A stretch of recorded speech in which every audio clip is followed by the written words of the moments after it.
kepareng arep ngagem cerita napa? Nggih, apike niku Suminten Edan. Suminten Edan? Nggih, no. Sing dadi Suminten? Tetep Lek Kimin. Oh, sampean? Kula tak anune wae. Ketibal. Mban. Mban maksude. Ya. Sing lanang. Sinten jenengan ingkang miji sinten ngoten? Ya sing wis kulino mawon. Ya. Sing ngerbab bae. Ya. Mas Kirjan. Ya sing lanang. Iki cempluke mboten sisan. Cempluke sinten? Mbak Tatin no. Oh nggih, nggih. Mengko ceritane apa jenenge iki Den Mas Broto ketemu Suminten, terus Suminten gandrung, terus Den Mas Broto melayu, terus Suminten ketemu cempluk padu. Oh iya. Pokoknya Sumintene Mbak Mimin, terus cempluke Tatin padu, pokoknya nganti jambak-jambakan. Oh iya. Ya mangga. Ora apa-apa wong ya dijambak ya gelungane ya ming pasangane kok. Iya. Yo, mangga. Ayo, Mas Kiswan gek cekat-ceket. Iya. Ming arep dadi Subroto dadak video call. Iya. Aku deloken aku arep pentas, aku deloken ngono ya. Ya ora apa-apa. Pethukan ning dalan terus engko Sumintene pokoknya sing mentel lho Sumintene. Ya. Ya, mangga. Mentil kan lho. Heeh. Tuduk, tuduk, tuduk, tuduk.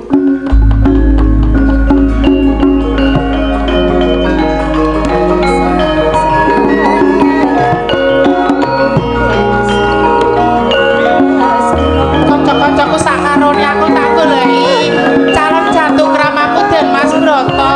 Iya, Ten. Jane ngono ya wirang isin jenenge wong wedok kok goleki wong lanang ora prayoga. Ning piye meneh kita tresnau karo Den Mas Broto ya Ayo jane ya kudu ngono. ngono ya pindah. Sing prayitno hati-hati ya, Kak.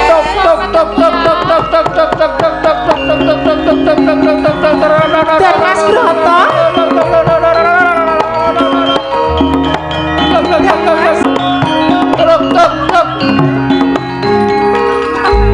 Mas Broto. Jane penyanyi krasa apa ora to? Krasa apa ora atine wong wedok ki piye krasa mboten? Krasa mboten. Iki Suminten. Iki kula Suminten calon jatuh karo mampun jenengan. Kok beda karo nang pangimpenku? Tenimpene jenengan pripun Suminten? Suminten ki wonge merak ati ayu. Tur ya wedok tenan lah bareng kowe. Ceritane wedok. Oh cerita. Ceritane wedok. Iki dramae ditokke sapa-sapa manut. Kok karepe dhewe. Dan Mas Broto, Piye? wonten kendhalanipun Bapak Warok Guna Seco kula kapacangaken kalian panjenengan. Dados mangke kula dados prameswari wonten ing Trenggalek. Menika ragi mriki to karo calon bojone kok. Selak gatel Kang Mas. Wes sik.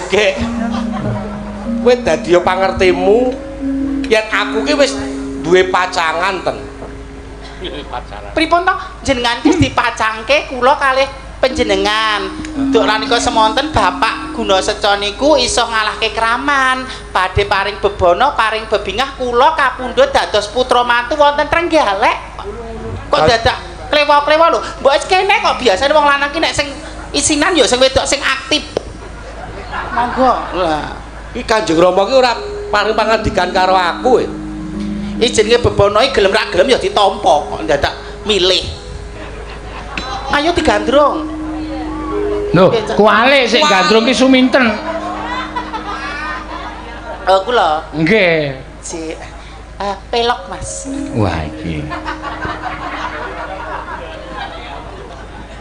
Ayo sak isane kok. Yo.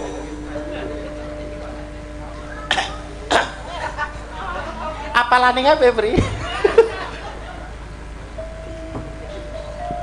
Aduh, bawane apa iki ya? Jenengan sik sing lekasan, Mas. Terus aku bawa jenengan. Yen gandrung aku. Lah aku ki ra tresno karo kowe kok kon gandrung ki piye? Kudu. Ya wis pira apa ya, Pri? Slendro, Mas. Sementara apa-apa pekok. Wong Suminten ki sing kedanan kok sing gandrung sing lanang. Sinawang datan boseni. Suarane wedoke sampe to?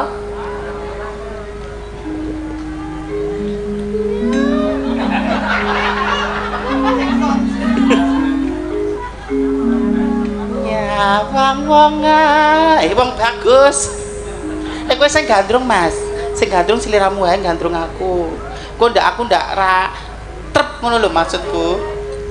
Sinawang tanpa seni nyawang wong ayu aleman Ngampil astanipun Kang Mas. rekoso tak lakonane Ngampil to. angger aku Mas Broto. Sesuk ngenteni apa, sae ngenteni apa bojone ya itu iki. nyawang Wong ayu lambene abang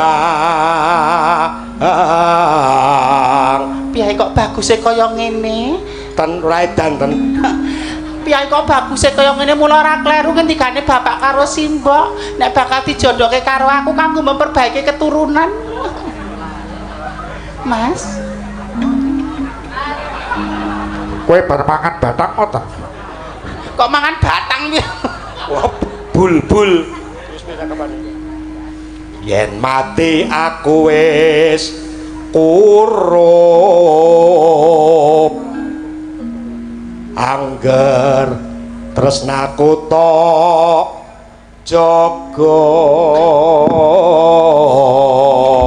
Mas Broto, kantun panjenengan sak kula kersa napa mboten dhaup kaliyan kula? aku wis kandha karo kowe yen tok aku kuwi wis duwe pacangan Nanging wonten kendhalipun Kanjeng Rama panjenengan sabda Pendhita Ratu sing ateges ora kena wola-wali. lah sing arep rabi iki aku apa Kanjeng Rama Nanging kula sampun nilakaken sing kados lan kalih panjenengan. ning yen aku ora tresno karo kowe arep apa Ya piye carane budidaya? ora iso Aku gelem. emoh Kudu dipeksa. emoh Pancen pertamane ra penak, suwe-suwe kok nek kulino penak.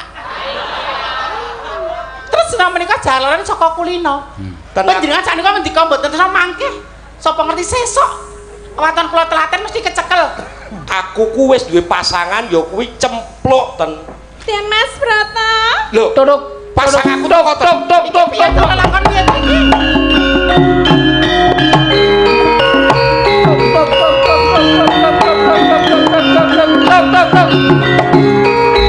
Panjenengan wonten mriki to, Tien Mas? iya lho Kula padosi kawet wau lho panjenengan niku wonten pundi mawon to? aku ki mlaku-mlaku cegat Banaspati kuwi Sapa to? Kosek. Iki Terbobok kok ngono. Iki sapa e?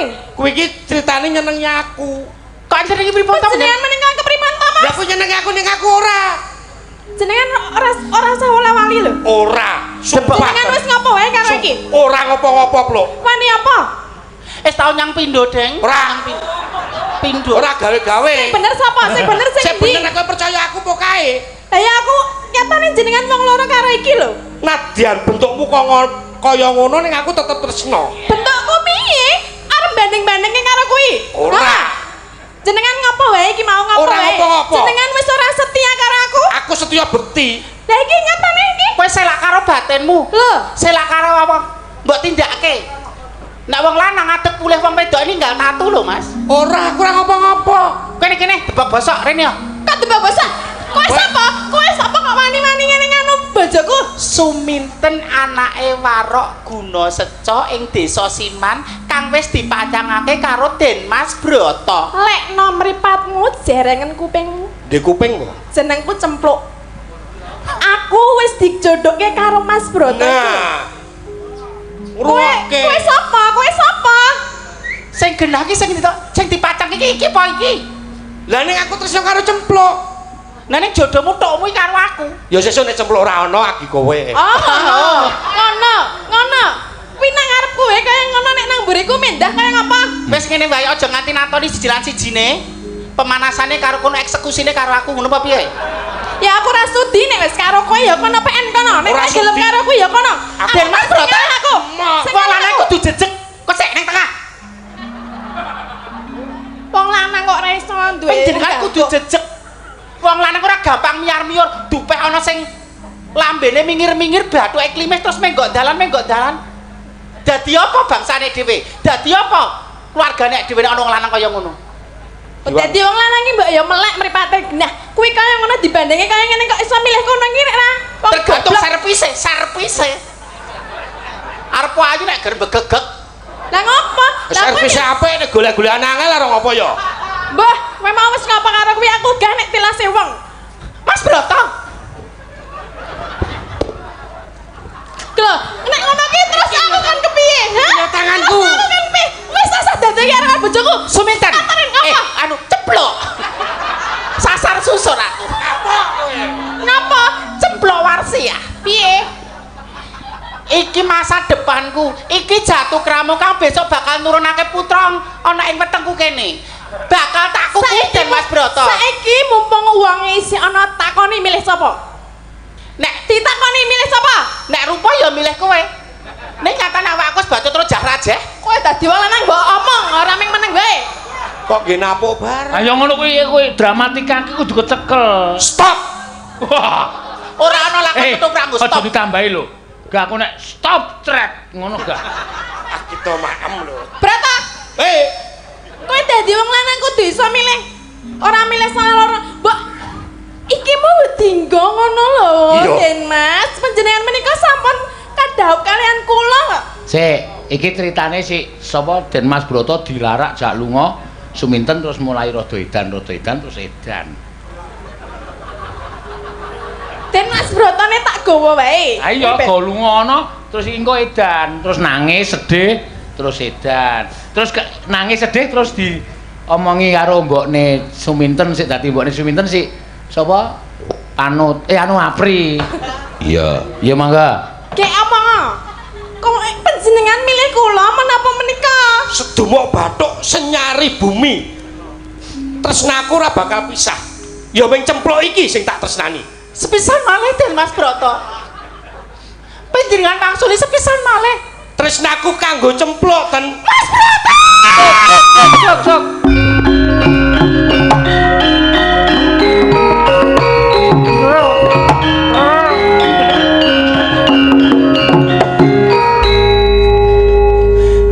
Tak kono kaya mengapa Mas Broto milih Cemplok warsi ya.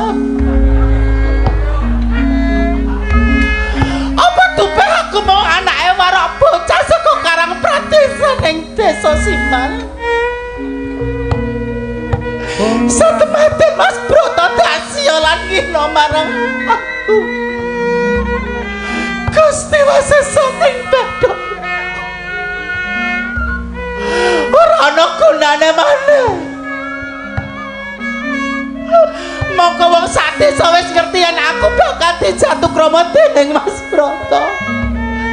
Bakal kasengkake ngaluhur dadi putra nata.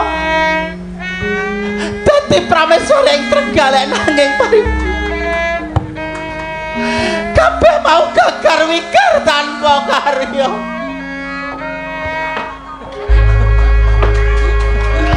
Wis ana gunane maneh. Simbok bapak. Apa dupe awake wong cilik lungguh dingklek oklak-aklik. Kanjeng Dipati Debya ngaleming Trenggalek dasya. Duk nalika semono wis nganake perjanjian yen bapak bisa ngramungi kraman. Bakal didhawe karo Den Mas Broto nanging.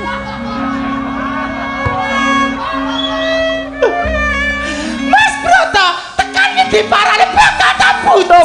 Tok. Ayo golek Mbak Yu Suminten kaya suarane kae. Suarane Suminten apa udu kae? Tok. Iki Suminten. Mbak Minten. Ten. Suminten. Mbak kowe kenapa to kok edan?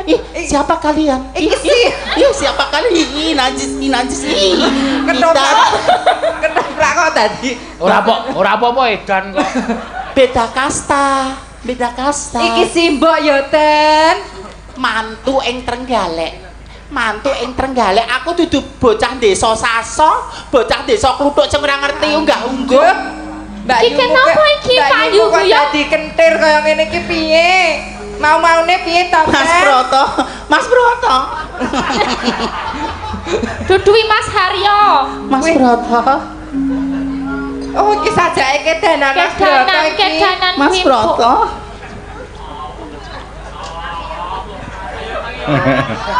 Mang legani anak kula, Mas. Mas legani anak kula. Bangane diamuk sampean. Bangane jenengan mekeh dibrakot.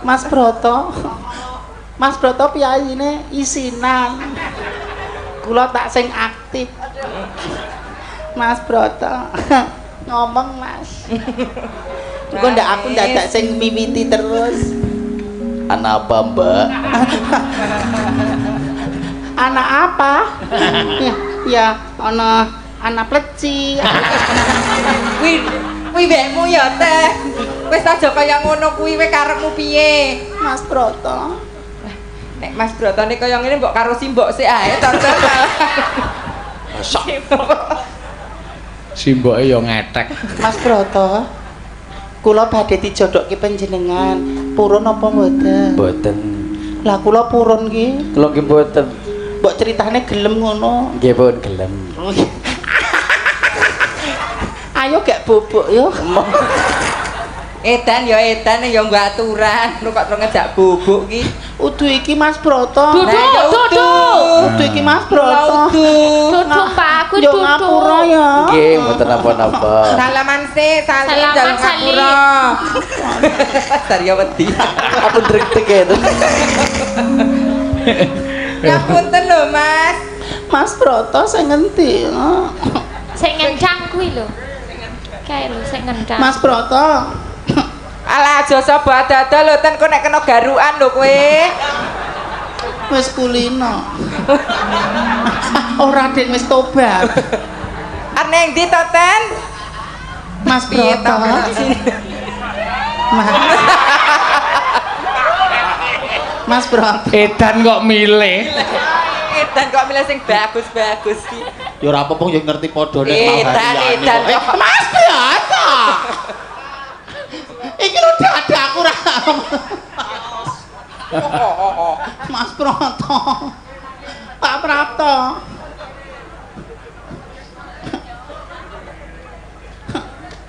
Mas Broto sing pundi? Aja dada ya teh, kek piye Mbak Yu muke Mas dadi kaya ngono kek kepiye? Aduh. Mas Broto ingkang pundi nggih? Mas Broto. Suminten kok dadi cenanan. Sing siren. Oh sing kaos sepik. Mas Broto. Mas Broto. Gede banget. Suminten bosok. Mas Broto. Pripun? Raos sing ati panjenengan pripun? Ngendika to? Mbah, Mbak. Ten kuwi du Mas Broto ya. Wis apa? Kuwi du Mas Broto. Lah Mas Brotone sing ngendi? Ya mbuh, Wis bali. burine ka lho. Lah kuwi Mas. Nggih. Pripun penake?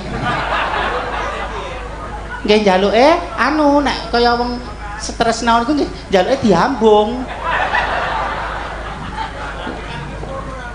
Oh, lah nggih, nek ngoten nyangoni mawon nggih. Donga nggih. Nek jenenge seniman kok nyeleku njuk dhuwit niku saru. Ning lho saru batit wis dicedhaki kok ora nyangoni. Oh alah, ora etuk-etukan nok Pri. Bali ten. Bali. Tak det baline main joget ayo. Loh. Ayo. Bali alon-alon.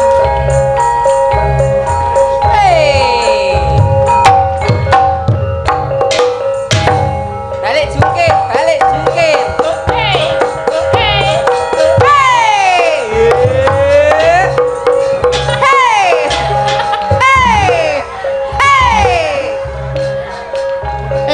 Rekasane golek sak keletan. Ayo Bali. Alon-alon. Teko sopi.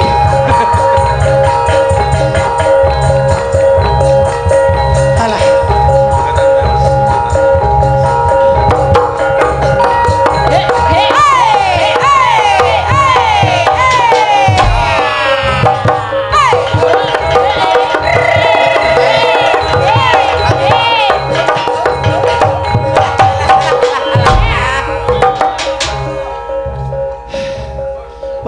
Kowe jempali opri. Aku ra edan kok jempali. Niki Mas Brotone wis langsung ketemu teman-teman nggih, Pak? Nggih. Wis. Ketemu teng pundi? Sing wis ge eling to ten, aja kaya mengkono kuwi. Iki eling iki adimu, iki simbok. Iki adikmu, iki Nah. simbokmu.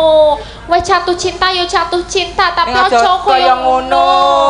Dadi Mas Broto ora pasti dadi jatuh keramat. Ora mesti. Ora mesti soliane barang. Aku njuk ngapura ya, Mbok. Wis eling. Wis eling Tenan. nek ora etuk apa-apa.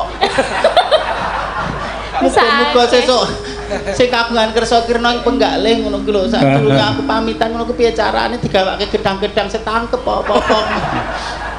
Kok tos aja kaya ngono kuwi lah. Tambah wirang ngono lho. Malah ayune kaya ngene kok. Lah piye? Kok wirang piye? Lah niku dirwangi jungkel-jungkel tekan kono, dirwangi tekan kono-kono. Yo Dit, Pak. Nah, ya, tak kei nek kula. Lho, Jiro. Lupatmu. 500 sak juta. Pinten-pinten derek waten Ini 100 wae nek.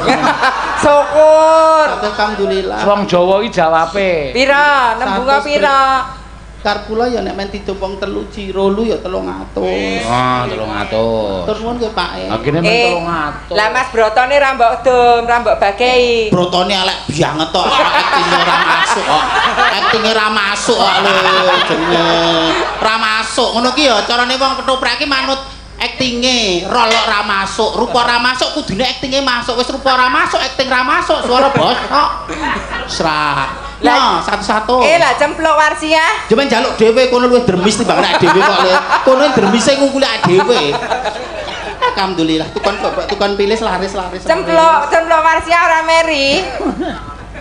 Mary no, ndi njaluk? Njaluk dhewe no, bose kono kok. Njaluk, Pak. Jaluk apa? Njaluk dhuwit. Ah wis 300 dientekke mimin kabeh kok. Aku ndi? Lah kok aktingmu ya ora ekspresif kok kudune wong jatuh cinta ngambungi singkuk-singkuk ngono kuwi. Ya gak. Kok gak ya wis no. Ya kuwi bae nggo aku. Oh sorry. Arep tak nggo suntik kabeh kok. Menyepaki kebo apa Ya piye? jenenge wong kok ya ora etuk apa piye. Suntik kabeh apa nggih. Matur nuwun Mbak Mimin, Mbak Apri. Ya. Wis rada sakwentara ya, Nak. Ya.